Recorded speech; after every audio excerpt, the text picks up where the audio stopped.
Oui, quelle est l'image que nous allons voir? Moi-même, je n'ai pas encore vu. Voilà, je vois l'image.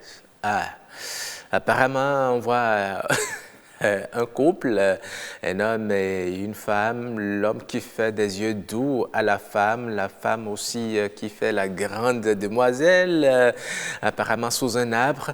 Et je veux bien, Timothée, s'il te plaît, tu peux nous envoyer encore l'image. Nous allons voir le texte qui accompagne. On dit la vieille époque, pas de Facebook, pas de WhatsApp, pas de téléphone, les négociations se faisaient face to face. Alors Benoît Randia, apparemment on comprend, le monsieur est en train de draguer la femme, veux-tu être mon épouse? Il est en train de lui faire des avances. La femme qui fait semblant de ne pas entendre ce que dit le monsieur, peut-être que oui, ça lui plaît bien, mais elle fait la grande tête d'abord. Vous avez vécu ça aussi? Oui, comme diraient les Ivoiriens, c'est avant. Ça, c'est avant ça.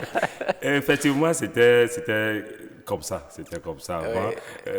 À part que au niveau des écoles, il y avait les lettres aussi Ah oui. que les gens écrivaient. Mais aujourd'hui, les gens n'écrivent vous plus de lettres. Vous voulez passer un robot à votre collègue fille, vous glissez une lettre au avec milieu. Une écriture bien soignée. Ah oui. Donc, en feuilletant le journal, elle va tomber sur votre lettre.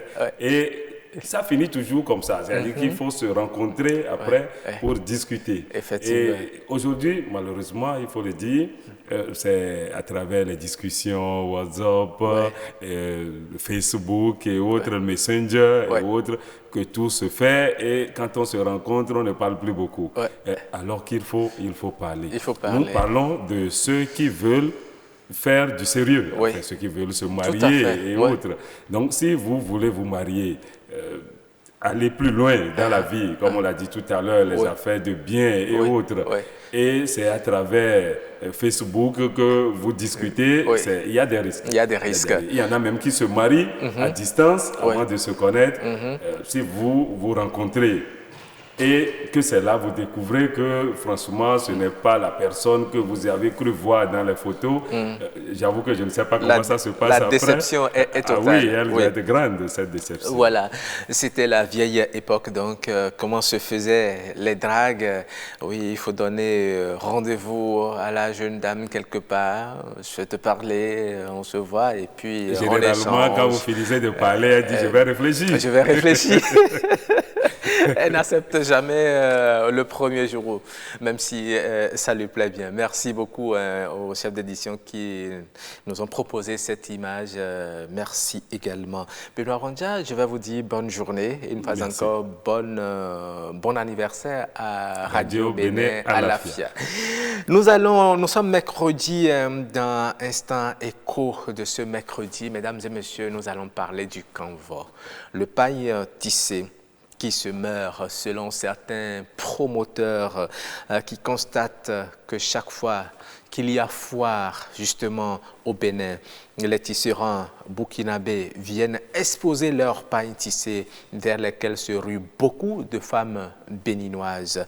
Ils font le constat que le marché existe justement, mais pour l'avoir, il faut repenser le secteur. Vous voyez des pailles tissées avec lesquelles on peut faire de très jolis modèles. Ça fait partie des particularités de l'Afrique. Il faut dire que les talents sont là. Il faut qu'il soit découvert et encadré, puisqu'un bon tisserand, selon les spécialistes, peut avoir au moins 50 ouvriers. Et si 100 tisserands ont chacun 50 ouvriers, cela fait déjà 5000 emplois. Un tisserand peut faire un chiffre d'affaires de 5 à 10 millions de francs CFA par mois et peut même payer 100 à 150 000 francs CFA à un jeune commercial qui lui apporte des affaires. Ce sont les promoteurs, nous détenons ces chiffres-là, des promoteurs des pagnes tissées, le Canva. Il faut dire que le secteur est donc rentable, mais beaucoup ne le savent véritablement pas. C'est vrai que les tissus Canva sont chers, les tissus sont chers pour la simple raison que la matière première devient rare, quand bien même on est un pays producteur de coton. Les fils utilisés sont à 90% importés. C'est pour cela que les producteurs et les promoteurs du Canva béninois interpellent souvent les dirigeants pour qu'ils instruisent les sociétés textiles à leur produire du fil. Il faut dire aussi que le textile et la mode constituent des leviers importants capables de stimuler le développement des économies africaines selon la Banque africaine de développement qui estime que le secteur peut générer 9 milliards de francs CFA en 5 ans. Le Bénin, à l'instar des pays sous-développés, profite peu des opportunités que lui offre le secteur des textiles. Les Burkinabés ont compris le potentiel dont regorge justement l'industrie textile et en vue de motiver ses concitoyens à s'habiller avec du tissu localement tissé. Au Burkina Faso, le président de la République, Roch Christian Kaboré, emporte à chaque fois à ses sorties officielles, voilà, qui fouette l'ego de ses compatriotes à imiter également son habitude vestimentaire. Voilà des pratiques, des politiques qui peuvent accompagner justement le textile, le Canva, le pain tissé. Nous pouvons le faire également au Bénin. Il y a des régions qui le font un peu partout. Vous aurez l'occasion de voir un de ces jours le documentaire que Abiat Oumarou a réalisé sur le Canva, le pain tissé béninois. Ça promet du bon.